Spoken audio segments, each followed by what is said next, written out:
Now everyone gets the lesson. Thank you, Ian, for the lovely suggestion. Okay, so this is the last method of integration that we're going to cover. 6.4, it's known as separation of variables. This section is actually going to talk about some old pre-calc formulas. That are based on this method of integration. And we use this method of integration to kind of prove and use some of these formulas in the same context as before. So you will have some pre-calc type problems. That's day 2. We're not going to do those today. Today we're simply going to focus on the method of separation of variables, the integration method today, which is huge. Separation of variables lets us integrate multivariable differential equations. Okay? So keep in mind, FTC and U substitution, we can only integrate one variable. Only integrate one variable. Okay? But now with separation of variables, we can integrate two. We can integrate more than one variable. So here's the definition of separation of variables, separable differential equations. It's a differential equation, dy dx, that has two variables, f of y, g of x, two functions of different variables. We call this separable because what we are going to do is separate them. We're going to separate the variables. The goal is to get the y's on one side with dy, and the other side of the equal sign, we want all the x's with dx. So this is not like anything we've seen before. We're actually going to treat dy dx as a fraction, and we're going to split it up. We're going to move dy to one side and dx to the other side. Okay. So in this particular model here, what they did, dy dx equals f of y, g of x, they divide both sides by f of y. To get this piece, divide both sides by f of y. And then they multiply both sides by dx. So they end with 1 over f of y dy equals g of x dx. To summarize again, you want the y's on one side with dy. You want the x's on one side with dx. That's how you separate.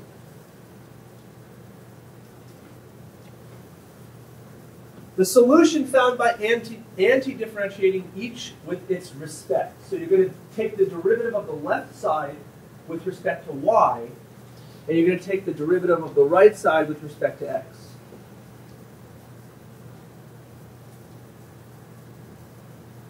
And then you're going to get your solution. And you're going to use normal anti-differentiation techniques. So you're going to use your normal rules. You're just going to treat y as a variable on the left and x as a variable on the right.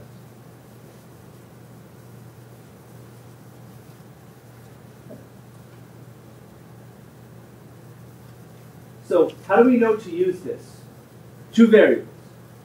That's when you know to use separation of variables, when there are two variables in your differential equation. You must use separation of variables. You can't use substitution anymore, because if you introduce u, you'd still have two variables. Okay? Let's look at a practice problem. The problem, solve by separation of variables. Solve for y if dy dx equals quantity x times y squared. And they even gave us an initial condition, y is 1 when x is 1. Recall that the 0.11 is not going to be used until after you take the derivative, or excuse me, the antiderivative. We're going to anti-differentiate. We're going to use normal rules. We're then going to plug in and solve for c. Okay? So why don't we let the first thing we do be to simplify. Xy quantity squared is simply x squared y squared. There's no reason why we can't do that. And you should do that because we need to separate the variables. So the goal is to get the y squared over with the dy and the x squared with the dx. So why don't we take the first step and multiply the entire equation by dx. Okay, we're going to treat dy dx literally as a fraction. we're going to multiply by the denominator. So we get dy equals x squared y squared dx. And second, we're going to divide both sides by y squared. We're going to divide both sides by y squared.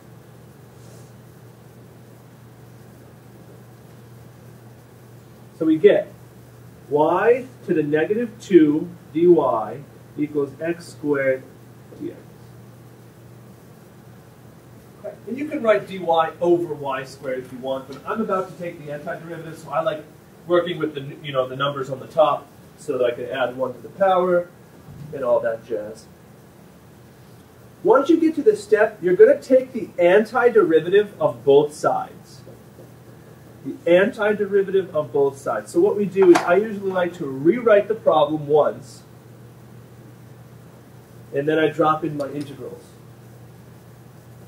So you're going to integrate both of them separately. It's not one kind of big integral. It's the integral of the left with respect to y, the integral of the right with respect to x. Okay? So then you just follow your normal anti-differentiation techniques. So if you take the antiderivative of y to the negative 2, you add 1 to the power, and you divide by that same new power.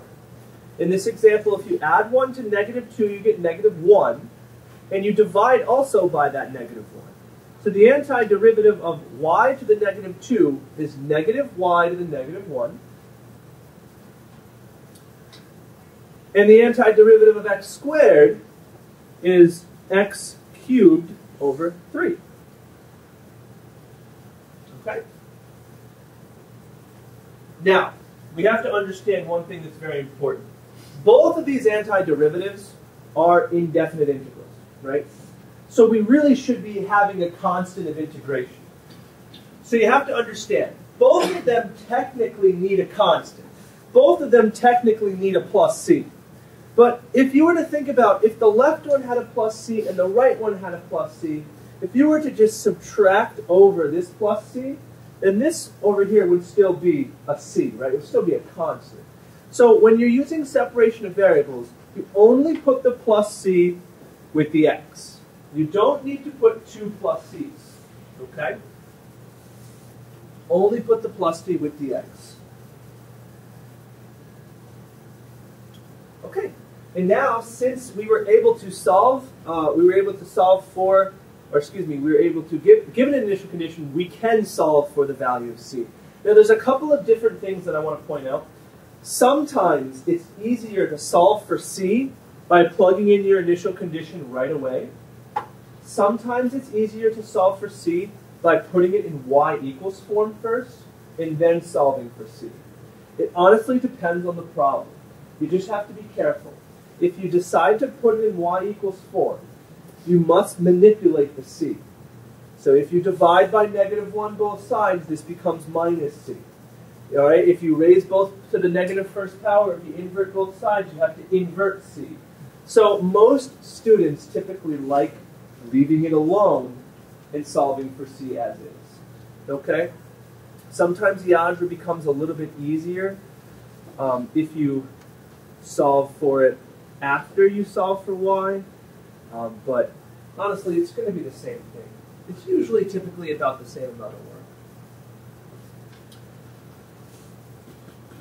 work. Okay, so you get the inverse of 1 is, of course, 1, so you get negative 1 equals 1/3 plus c. And if you minus 1/3 from 1, you get negative 4/3 of c.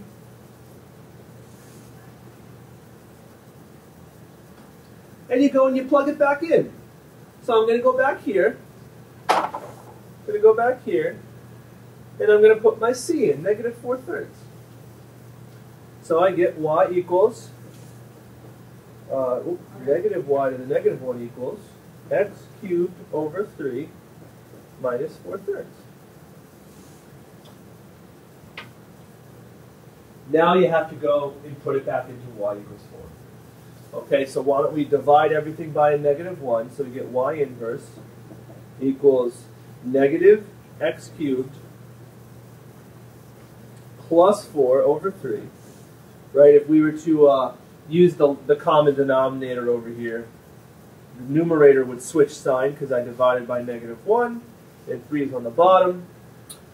And then I invert both sides. I essentially raise both sides to the negative first power, and I get the reciprocal. It's 3 over negative x cubed plus 4. Okay. So that's separation of variables in a nutshell. So you split up the dy dx, you integrate both sides with their respects, you solve for c, no problem. You plug c back in, you isolate y. That's essentially the process. So it's very useful. It's very useful. Do you need these? I don't need them. No. No problem. Very useful. We can now integrate something of 2 variables. Okay, not just 1 variable anymore, 2 variables. Here's another one to try. Okay. This one says dy dx equals negative x over y, and y equals 3 when x equals 4. So they gave us a nice juicy initial condition for 3. That's going to come into play later. All right? So, let's solve it. We know the process now, so dy dx is equal to negative x over y. So if you were to just cross multiply this one, you get you get what you want. So let's keep the negative with the x, although it does not matter. So we'll call it y dy equals negative x dx. And I typically like to rewrite it one more time so that I can do my integral. And then I put my integral in. So we're going to integrate both of them with respect of their variable. So if I integrate y to the 1, I add 1 to the power. That becomes y to the 2, and of course I divide by 2. Technically it should be plus c, however, I'm going to only put it on the right side. I'm only going to put it on the right side, okay? Then we're going to integrate negative 1, which is the same thing, it's just negative x squared over 2 plus c. All right, let's now use the initial condition. The initial condition is that x is 4, y is 3. X is 4, y is 3. X is 4, y is 3. Okay, so x is 4, y is 3. 4.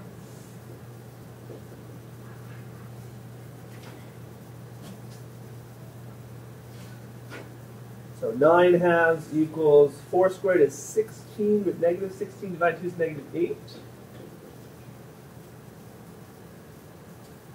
So 12.5 or 25 halves would be C. You add 8 to 9 halves. 12 and a half. 4.5 is 8. Then we go back and we put it in to this guy right here. So y squared over 2 equals negative x over 2. So y squared over 2 equals negative x over 2 squared, of course, plus 25 halves. And this is nice, they all have a 2. So if you multiply by 2, they all get wiped out.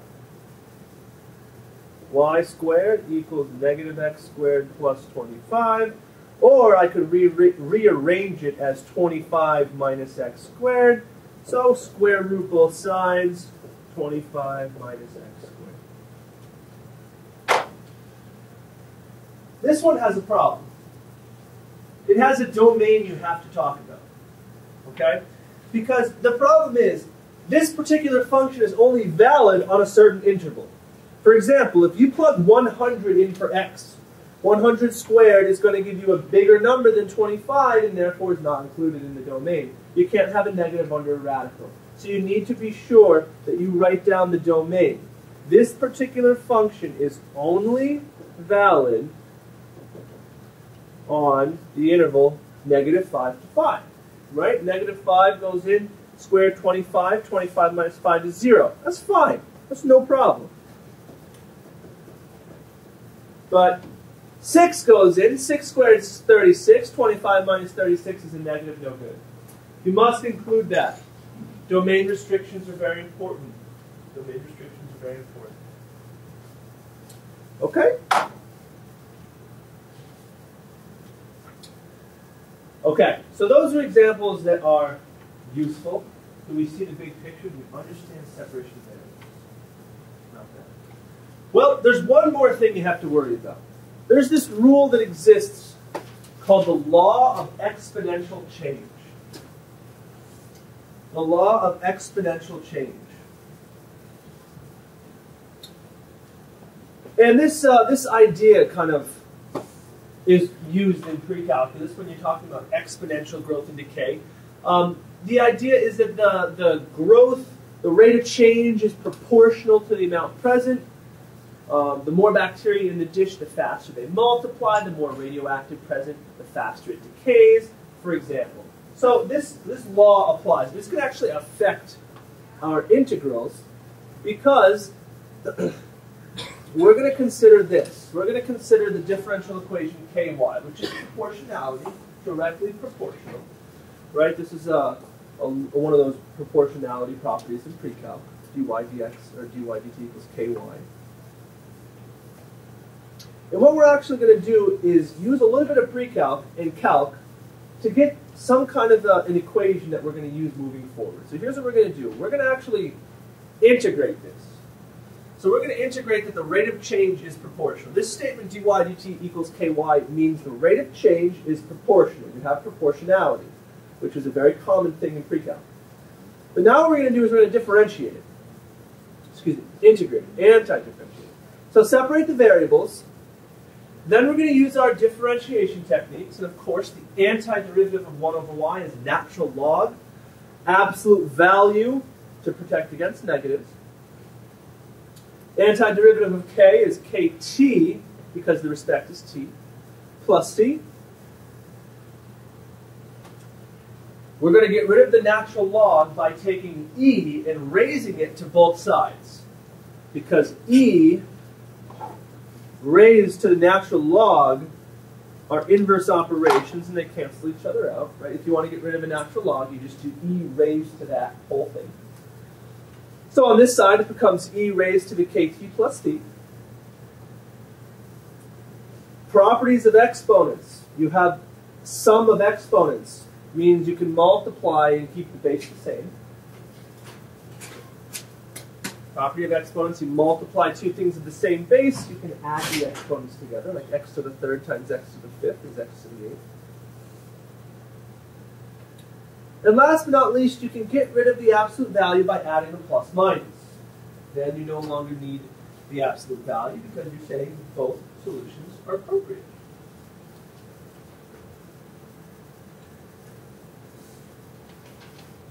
So what we're going to do is we're going to create a constant that's different from c to indicate that this number plus minus e raised to the c is just a constant.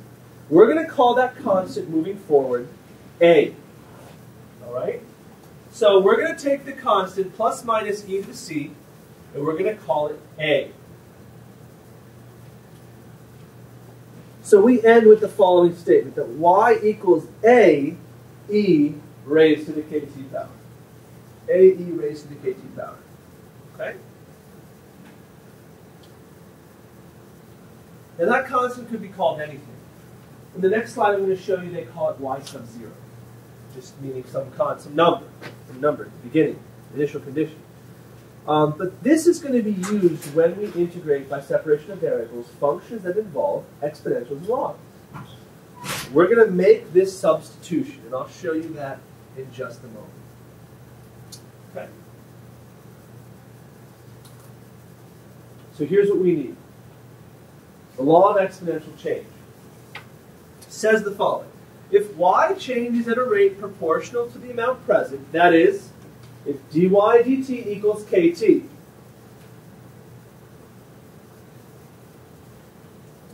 and y equals y sub 0 when t equals 0, so you're given that initial condition. If t is 0, y sub 0 is just whatever that y value is. then the following statement holds. Y equals y sub 0 e raised to the kt.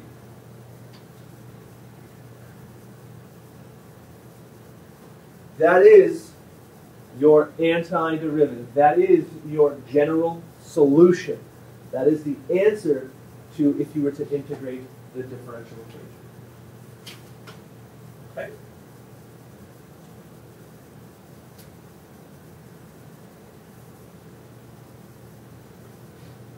So what do you need to know for calculus? What do you need to know for this class? What you need to know is that when you have this proportionality, when dy dt equals ky, you can make the substitution that the initial condition, that y value, y sub 0, can replace the constant plus or minus e raised to the c. You can make this substitution. And I'm going to do a problem to demonstrate this after this. Okay.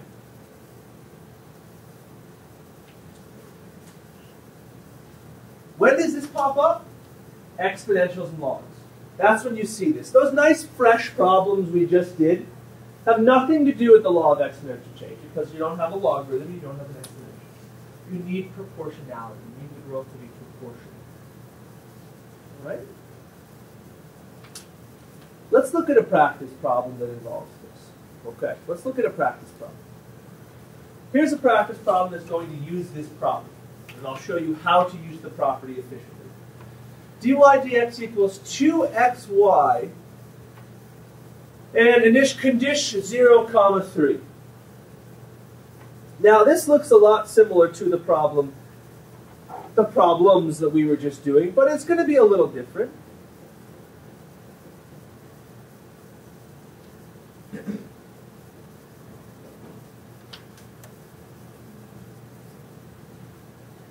Be a little different. Let's separate, shall we? So why don't we multiply both sides by dx?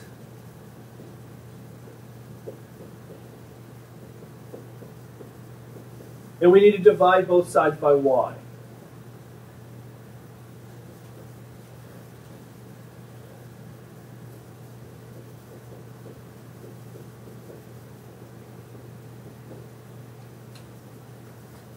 And now you can see where the natural log is going to come in. Once you have 1 over y, and you need to take the antiderivative of 1 over y, you're going to get the natural log. And when you have a natural log in an integration problem, a red flag needs to go off in your head. You need to remember the law of exponential change. Okay? Let's see what happens. So the antiderivative of y to the negative 1 is the natural log of absolute value y, to protect against those negatives, right? Absolute value y. And then this side, the antiderivative of 2x is simply x squared plus c because it is unbounded.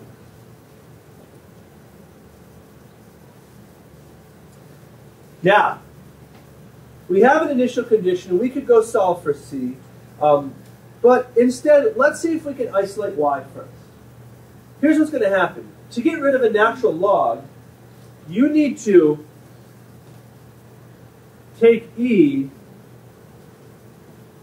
and raise it to both sides. That's how you get rid of a natural log. The reason is because the base of the natural log is e. The base of the logarithm and the base of the exponential cancel each other out. So you're left with absolute y.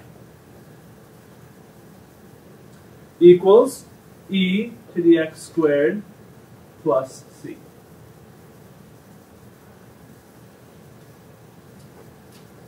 And now I'm going to use my law of exponents. When I have e raised to a sum, I'm going to split it so that it's e to the x squared times e to the c. That's law of exponents. Same base. When I'm multiplying, I add the exponents. So going in reverse. If I'm adding exponents, then I can split it up to this. And in order to break the absolute value, I need to have a plus minus on the other side, indicating that either solution would give me the answer. So I break the absolute value by adding a plus minus.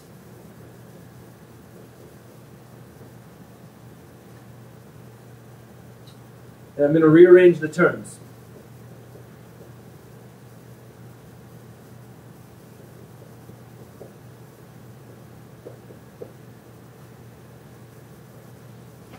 Law of exponential change. You need to make a substitution. Okay? You need to make a substitution. Whenever you're doing a problem like this, and you have proportionality, and you have plus or minus e to the c, you may replace it with the letter A. With the letter A.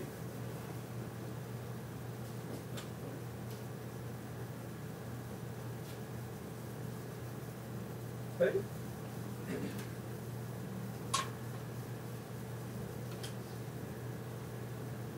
Last but not least, you're going to realize that the constant went away. You're going to think to yourself, you know what, we didn't actually solve for C. It's kind of gone. But you have to remember this property. That y sub 0 is that value of A. Y sub 0 is that value of A as long as the x value is 0. So if you go back to the problem we were solving, x is 0.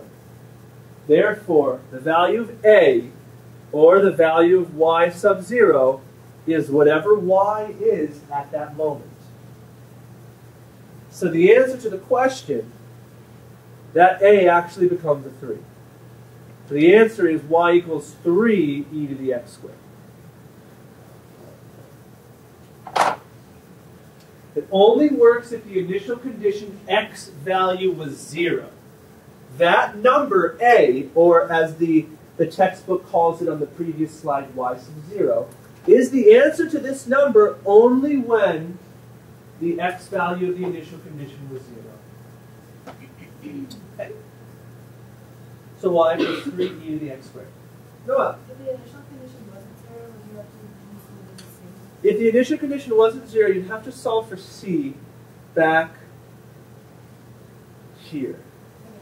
Once you find C, you plug in, whatever, 1, 4, then you manipulate it, and then you can work from there. But most of the time, Noel, when you're doing a problem like this, the initial condition will be 0, and then you can use that value. Okay?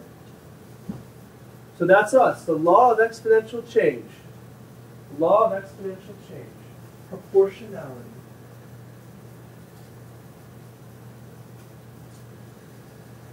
Okay. The law of exponential change comes back in this section. We're going to use it some more when we do all those pre-calc type problems. So instead, what I have now are a few different problems to solve using separation of variables. Some of them use law of exponential change, some do not. Let me give you one that does not and one that does. Let's do this one. Or let's have you do this one. dy dx equals cosine squared y, and y equals 0 when x equals 0. This problem is not going to introduce any natural laws or any e's, so the law of exponential change is not required. Don't use it. Let's see if you guys can practice separation of variables and find the solution. And anyone watching the video, I can't pause, so just go do the problem too. Show it down. Grab your next time.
group is growing.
This quarter?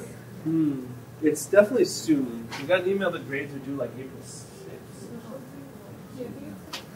So that might be a couple days before that. So the test is still in this quarter? The test right now is, no, it won't be in this quarter. So I think if grades are due like April 5th or 6th, the quarter probably ends this Friday. And then they usually give us like a few days extra due grades. So I would guess that the quarter ends the 31st of the month. Oh, no. But I'm not entirely sure. You have the test be in this quarter? What's that? Oh, you did? Can we have the test be in this quarter?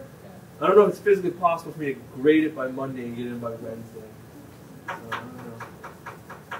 Probably a quarter forward. It says the 5th is the end of the quarter? On the website. On the website? So if the 5th is the end of the quarter, then yeah, we may have gotten an email to do grades by like the 10th or something. In that case, then yeah, it probably could be in the quarter. So if the 5th is the end of the quarter, then yeah, I think it could be definitely a quarter 3 years.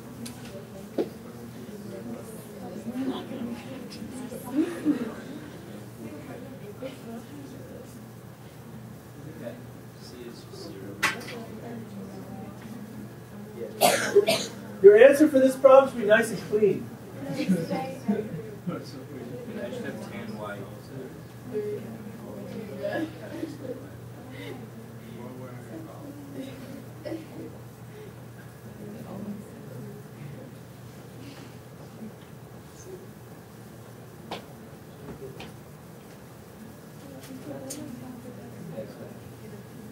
Okay. Did you get a clean answer? I mean, it might not be your favorite function ever, but what'd you get? Tan y equals x. Tan y equals x plus c. Both my c is 0. Okay, perfect. Tan y equals x. Yeah, so how do you get rid of a tangent? Inverse tangent. Right? That's how we get rid of functions. We take their inverse. How do you get rid of a square? You square root. How do you get rid of a log? You e. So to get rid of a tangent, we inverse tangent. Right, at the speed of light, there's the solution to the problem. In this example right here, you need to separate these guys. So you got to divide by the cosine y and times by the dx. So we get 1 over cosine squared y dy equals 1x. Sorry, adding random things. 1 dx. 1 over cosine squared is secant squared. So integrate both sides with respect to their normal variables. The integral of secant squared is tangent. No more dy, I integrated. And the integral of 1 is x. But of course I'm going to add a plus c. Then I go and I use my initial condition of 0, 0, so that I get tangent of 0 equals 0 plus c. Tangent of 0 is 0. Therefore, c is 0. So I go and plug it back in. Now this guy. So tan y equals x. And I get rid of it by doing inverse tan both sides. And I get y equals inverse tan of x. plus 0.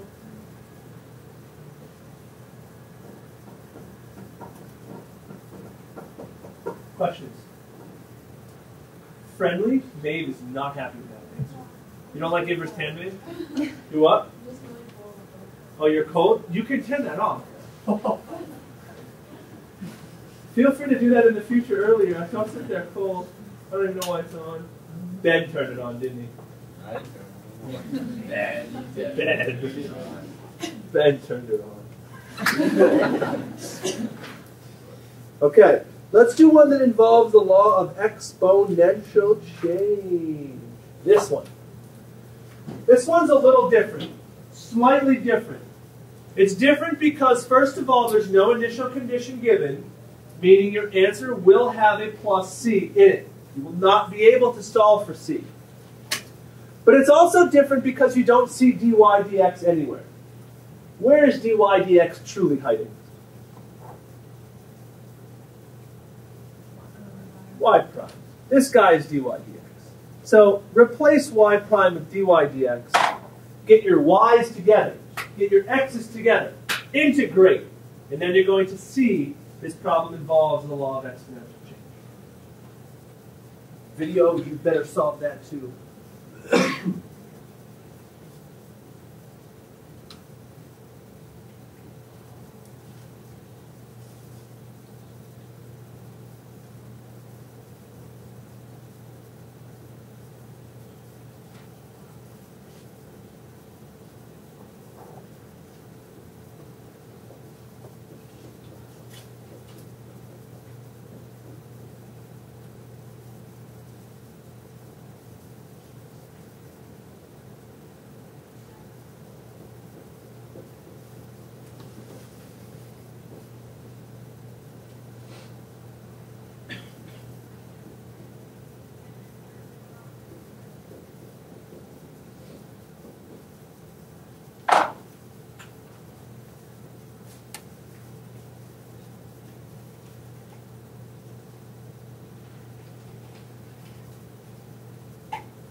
Just make sure when you use the law of exponential change, clean up your answer.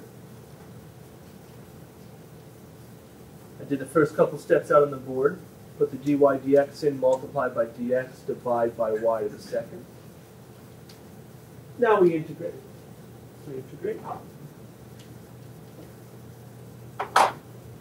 So the antiderivative of y to the negative 1 is natural log, absolute y, equals the antiderivative of that is 1/2 or x to the second divided by 2, or 1/2 x to the second, plus c. Now this problem is different because this problem does not have your c. You can't go and find it right now. The only way to find that c with using the law of exponential change is to go and isolate y, and then be provided with the initial condition that when x equals 0, y sub 0 is blank, and that's your a. Whatever that number is, it's a. But we can't do that here. However, you can still solve for y. So how do you get rid of a natural log? You take e and you raise it to both sides. That's how you get rid of an ln. These guys cancel. So you get absolute y equals e to the 1/2 x squared plus c. And of course, we're going to simplify. This becomes absolute y equals e to the c, e to the 1/2 x squared. I just flopped the order in anticipation of using the law of exponential change. Get rid of the absolute value by doing a plus minus, so y equals plus minus e to the c, e to the 1/2 x squared. And the last step is using the law of exponential change to simplify that. We're not going to leave that. That is improper. We're going to call it a. We're going to call it a. So y equals a e to the 1/2 x squared. And that's your answer. That is your antiderivative. And then if I told you that when x is 0, y is 10, that's 10. And if I told you that when x is 0, y is 30,314, 30,314. I remember that, didn't you? I actually almost forgot it when I was talking. All right, so we did one of each. How do you feel? We got one without law of exponential change, one with law of exponential change. But they're solved the same. They're solved the same. You just integrate both sides. It's just that whenever you have a natural logarithm or an exponential work in this problem here, you have to throw that a in instead of the plus minus e to the c. Okay? All right. I'm going to give you one more. When you come to class, next class, which will be Tuesday, right? You got one there. We're going to go over it as a warm-up. But I'd like to see if you could solve it for homework. And I'm going to give you a hint. I mean, it looks nasty, but it's actually not that bad. But you're going to stumble upon something interesting. This problem will involve a u substitution. Sometimes when you're doing separation of variables, the problem, in order to integrate it, involves a u substitution. So I'd like to see if you could finish this for homework. The book work is not going to be due until the 30th because we have Calc Bowl, then review day. So you have plenty of time to do the book work. So please definitely try this one for homework. You can start it right now. We might be able to finish it. We've got like 3 minutes or so. But definitely write it down and see what you can do.